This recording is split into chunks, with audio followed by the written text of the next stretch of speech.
This episode of Golf Smarter Mulligans is brought to you by DynamicGolfers.com. It's been nearly a month now of my morning workouts with Dynamic Golfers, and there's no doubt in my mind that I'm increasing my flexibility. But I'm also noticing less stress on my body on the golf course and more distance with each of my clubs. Thank you for continuing to join me for our journey of learning from a wide variety of golf instruction here on Golf Smarter. But when it comes to one-on-one instruction, you know that you can spend thousands and have all the right gear. But if your muscles are imbalanced, you'll never reach the potential you know is hiding in that precious, irreplaceable tool called your body.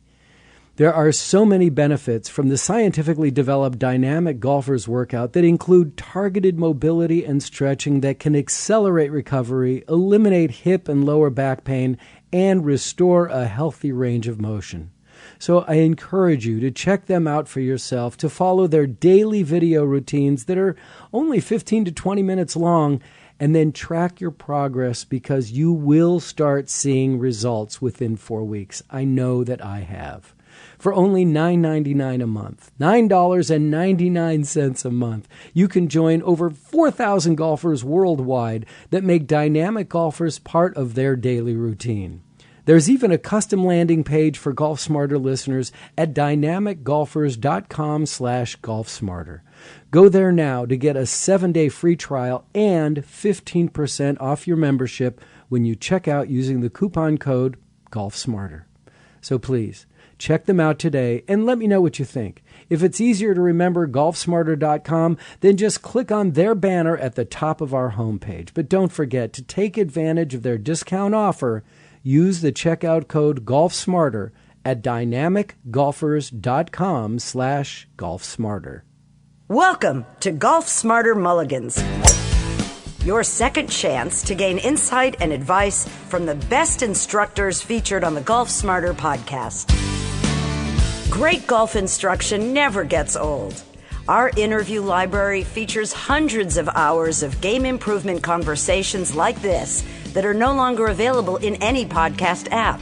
I think the key there, that 20 to 60 yard shot that I really have people try to understand is that I want to swing the grip into the club and my arms at a minimum. And I want to begin to really control the distance of the shot with my pivot or the turning of my body. Now, that's not to say that I'm not going to move the club head with my wrist and my arms some, but I don't want my hands raising the grip up by my shoulders in the backswing or real high on the follow-through. Because what happens is when your arm swing gets big, that's what leads to decelling. If I can keep my arm swing small, that allows me to turn my body and play the shots with an aggressive attack on the ball. Once people capture that feeling and they actually compress the ball, that's what leads them to say, "Can you teach me to hit a 7-iron like that?" With another interview from the archives of Golf Smarter, here's your host, Fred Green. Welcome and thanks for keeping up with the Golf Smarter podcast. Today we conclude our conversation with Stan Utley on a variety of topics and listener questions. We pick up where we left off with a topic that's covered in his book and also his first book, The Art of Putting. And here I'm asking about his thoughts on lag putting. I would say, I feel extremely confident putting. I hit putts with the intention that they will go in, but I have no anxiety about missing a 40-footer because the pure math statistics are too far against me. So I think one of the coolest moments of my PGA Tour career was I got paired on a Thursday, Friday with Ben Crenshaw. And just observing his demeanor as he approached the green was fascinating to me because, one, he seemed to not even read the putt until he got within 10 or 12 feet of the green. Now of the hole. So if he had a 40-footer, he might just to me, he looked very nonchalant. He would just ease up. When it was his turn, he would step in and he would putt. Wow, that's almost a contradiction to everything else we've ever heard. It's like... Now I will say that, okay, he's a master at putting. he has a great sense of the read without circling the hole and doing a lot of analysis. But I think what I took away from that was he realized, the odds aren't that good no matter how hard I work at this putt. My objective is to just let my instinct take over, roll it up next to the hole, and be done with it. Now, as he got closer and closer to the hole, the expectations and the math getting better to make it, he would work harder on the read. And I think that's a great lesson for all of us to say, let's not create a lot of anxiety because I'm 40 feet away. The idea is I just want to swing the head free, make solid contact, and when I get my students to do that, their touch gets way better. And, the miss is rarely extremely off base when it comes to left or right. The miss for most people from far away is short and long. And so if they can free themselves up and make solid contact, all of a sudden now their distance control gets better, and it takes stress off their lag putting. How do you trust yourself in that situation? For me, I'm into God-given talent. I think that I remember taking a total beginner, a 22-year-old lady that hadn't played golf, and her dad said, "Hey, teach her how to putt." And she hit the first putts, we might be 15 feet. She could hit it 30 feet past. She had no concept of how hard to hit it. Mm-hmm. So I took the putter away and I said, just roll the ball to the cup. And all of a sudden, that wasn't that hard. So she has skill to move the ball from here to the vicinity of where she wants it to end up. And then I turned around, I put the putter back in her hand and said, so now just let the head swing the way you toss the ball. And instinctively, all of a sudden, now the ball's going much closer to the correct distance. I think we have that inside of us. Some of us are, have more talent than others, but I think a lot of times people in their mind are limiting, how much talent they have. Mm-hmm. And so trust, you can go back and forth. Is it mental? Is it physical? I happen to think it's a lot to do with physical. One of my friends is one of the premier sports psychologists in the world, and, he would tell me if I would walk in his office, he would say, "How's your game?" I'd say, "Well, it's no good." He said, "Well, you need to go find a game and then come back." He was a track coach. He said, no matter what the guy's thinking, if he's not fast, he'll never win the 100. And so I think sometimes, we need some physical skills, and some people have more or less, but when it comes to hitting a putt, and having it roll up to a 30-foot target, I think most of us have enough to be decent at that. And I think once we gain some understanding and maybe we have a little better technique, the confidence comes from hitting a few good ones. And I think that's probably what will bring somebody back to a golf course, especially a beginner, more than anything, is if they get close or even drop a putt, they'll like, okay, I love this game. Yeah, it's funny how we don't need a whole lot of success in golf to get us hooked. It really is amazing, isn't it? And I tell people sometimes, instead of looking at your overall score, set a goal for yourself. Maybe your goal is 4 pars. No matter what you have on the rest of the day, if you make 4 pars, call it a good day. Mm-hmm. Maybe it's 6 bogeys. That might be a huge improvement. And start with little goals. You don't have to start out with, oh, wow, I've got to break 100 or I've got to break 80. Scrap the really bad holes. How many holes can you be successful at? My wife, who doesn't play very much at all, like maybe once or twice a year, I just say if you even want to count anything, just count the shots you feel comfortable with. That's right. I like that a lot. Thank you. Sounds like our wives are similar. if people ask me if my wife plays golf, it's such a dilemma to answer that question. Mm-hmm. Because has she hit a ball? Yeah.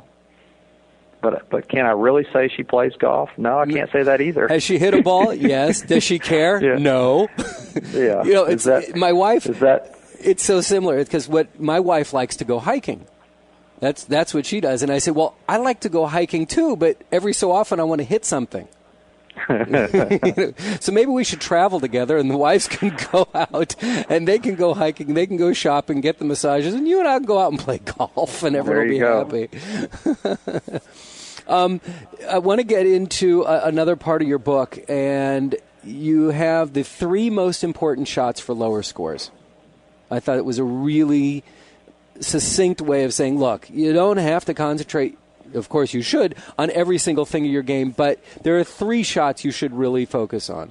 Can we talk about that for a moment? Yeah, name those for me. I haven't read my book in a while. How long is it? I know one is the pitch shot. Okay. Which I love giving you a test. Yeah, test me on my book. That was the most nervous part of this interview. I was like, gosh, I wrote that book quite a while ago. We don't have to talk about the book.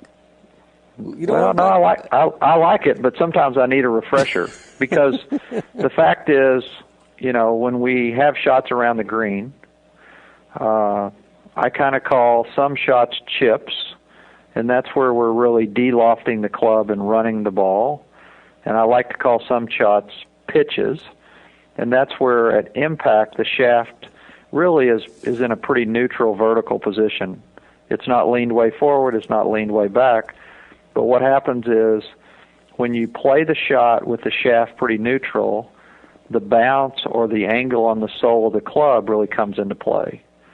And to have the understanding of hitting that shot and to gain the concept of what it feels like to use the bottom of the club properly, it really frees people up because all of a sudden the lie's not so important because if I use the bounce properly, I'm going to make contact with the turf or the grass before the ball. And if I trust it, the club already aims up in the air. I don't have to help the ball up in the air. I think that shot alone is the one shot that plays in the most scenarios, and it gives people the freedom to not be so anxious or worried about hitting that shot. Absolutely. I'm pulling out the book here, and I'm gonna stick it to you on those 3 shots. And the first one to me is such a difficult shot, I find, and that's why I can't believe everybody is always like, "Yeah, I just hit the ball as hard as I can, and then I'll deal with it." For me, getting in 30 to 50 yards is anxiety prone. Right. I want to leave my ball out more like 90 yards to 120 yards. I feel much more comfortable. But that 30 to 50 yard shot, and that's the first one you talk about, is one of the 3 most difficult shots. And then the next one is in rough, close to the hole. You've just jumped from basic shots to difficult shots on me. I'm sorry. You said the 3 hardest the short game shots made simple is chapter 4. There you go. Okay. Well, I gave you the basic shot there. The hard shots, yeah, the medium range wedge shots. I think the key there, that 20 to 60 yard shot, that I really have people try to understand is that I want to swing the grip into the club and my arms at a minimum. And I want to begin to really control the distance of the shot with my pivot or the turning of my body. Now, that's not to say that I'm not going to move the club head with my wrist and my arm some, but I don't want my hands and my hands raising the grip up by my shoulders in the backswing or higher and real high on the follow-through. Because what happens is when your arm swing gets big, that's what leads to decelling. If I can keep my arm swing small, that allows me to turn my body and play the shots with more an aggressive attack on the ball.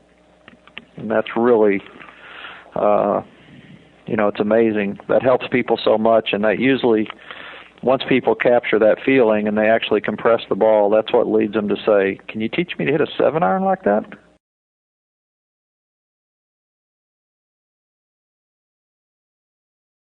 let me just give the answer. And when I talked about the three most difficult shots that you had here, it was a 30 to 50 yard shot, the in the rough close to the hole, and the long bunker shot. Yeah, so we covered the long bunker shot. Right. And the close shot out of the rough is really played much like a sand shot. So that's where I'm swinging the head with some speed. Once again, the grip is pretty minimal, but I'm learning to use the bounce of the club and trust that I'm not really going to swing at the ball. The first contact with the club head is going to be in the turf, and if the grass is long, it could be as much as 3 and 4 inches behind the ball. So it's kind of an explosion shot, much like a sand shot. Mm-hmm. And most people struggle with that because they either swing really big with the grip, which causes their instinct to decel, and the grass eats them up, or they're just kind of approaching the shot, where they're trying to get on the ball. And when you try to hit the ball first and it's down deep in the grass, a lot of times that's when the grass kind of sucks the club head up, and you can hit some low left shots that way. Well, that brings me to a question. I like to solicit questions on the internet because people will throw in stuff that I would never even think of. And I was on the forums at FootJoy. They have a community forum now, and said to people, "Hey, Stan Utley is going to be on the Golf Smarter podcast. If you have any questions, what would you like to hear him ask?" And so this is kind of consistent with what you were just talking about. Mondo wanted to know, and this again from the FootJoy forum. He said, "Ask Stan how to make consistent contact with chips. What adjustments do you make when the ground is softer?" I think the key is part of what we covered earlier. It has to do with setting up where the low point of your swing is at the front edge of the ball. And the way I accomplish that is, one, I set up with my feet pretty narrow, but I try to have my upper spine tip just barely to the left of my lower spine. And what most people do when they get up, they hear, "Get your weight left." Well, they slide their hips toward the target, and that tilts their spine away from the hole. Well, all of a sudden now the base of their neck is behind the ball. And that is what I think causes a lot of inconsistency with the contact. In order to now get their club on the ball first with that setup, usually they end up moving the ball way back in their stance. Well, the farther back in the stance you have the ball, the more descending the club is at impact. And so when you're swinging down very steeply on the ball, you have to be perfect. The other thing, aside from tilting a little left, is I want the ball in the middle or slightly forward, because that is really where the club is shallowing out the best at impact. And the more the club is traveling along the ground versus coming down steeply, the more room for error you have. I can accept that.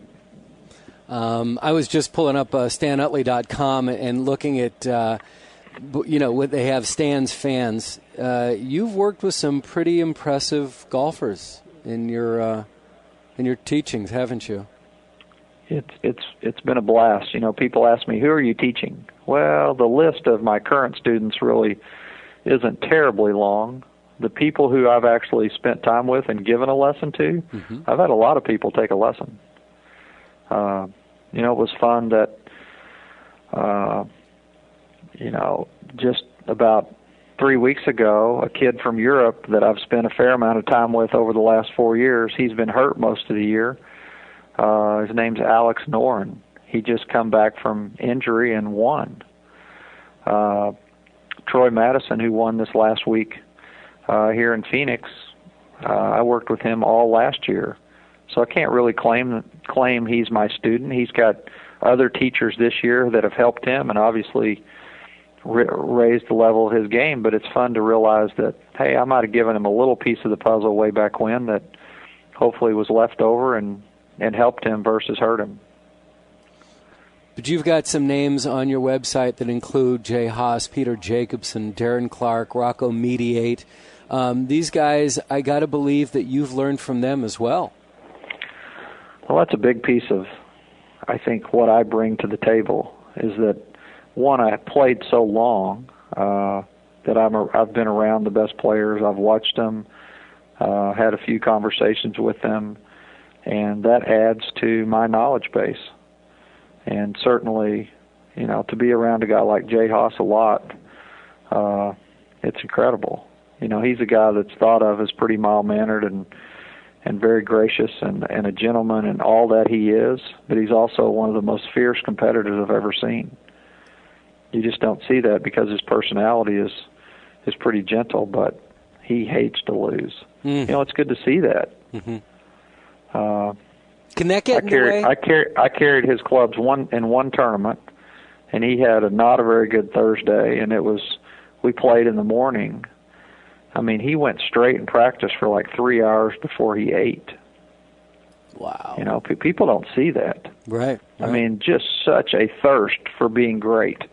And most of the guys have that. It just comes out in different fashions. Well, but a thirst for being great and hating to lose, aren't those different? They can manifest themselves differently. Yeah. I don't know. I think they blend pretty good. Can hating to lose get in the way? Yeah. I would say that, probably the guy that gets in his own way a lot that I've worked with is Darren Clark.